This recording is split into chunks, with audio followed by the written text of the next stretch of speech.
déserté les marchés et les rues de la capitale nigérienne pour répondre à l'appel à manifester émis par plusieurs organisations de la société civile.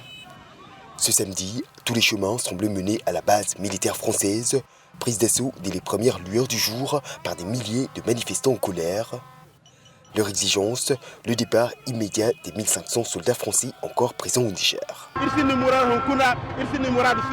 Nous avons passé la nuit ici, nous allons encore rester toute la journée et repasser la nuit s'il le faut. Nous ne partirons pas tant qu'il restera un seul soldat français dans ce camp militaire. Nous avons quitté nos maisons, nos commerces et toutes nos activités pour venir ici et dire que nous ne voulons plus de l'armée française chez nous. Cela fait des années qu'ils sont là et cela n'a jamais empêché les attaques terroristes sur nos villages. S'il vous plaît, rentrez chez vous et laissez-nous gérer notre pays comme nous l'entendons. Si des manifestations similaires ont eu lieu depuis le coup d'État du 26 juillet, cette dernière intervient un mois après que la junte militaire au pouvoir a dénoncé plusieurs accords militaires avec la France. L'un d'eux, arrivé à terme ce samedi, leurs partisans se disent désormais déterminés à le faire respecter. Qu'elle le veuille ou non, la France nous laissera tranquilles. Le peuple nigérien ne veut plus aucun lien ni ingérence avec ce pays qui nous exploite depuis toujours avec la complicité de l'ancien régime.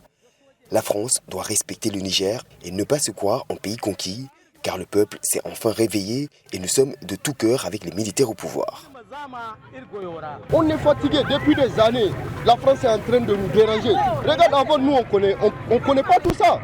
L'insécurité là, c'est la France qui a amené. Aujourd'hui, ils nous parlent d'aide, les fonds d'aide, là. On n'en a pas besoin. Selon plusieurs coalitions de la société civile, le sit-in entamé vendredi soir devrait se poursuivre jusqu'au dimanche et pourrait se voir rallongé en cas de maintien des forces françaises indésirables. Une nouvelle manifestation qui intervient dans un contexte de tensions exacerbées entre Paris et la junte militaire au pouvoir. Vendredi, cette dernière avait d'ailleurs ordonné l'expulsion de l'ambassadeur français et le retrait de son immunité diplomatique.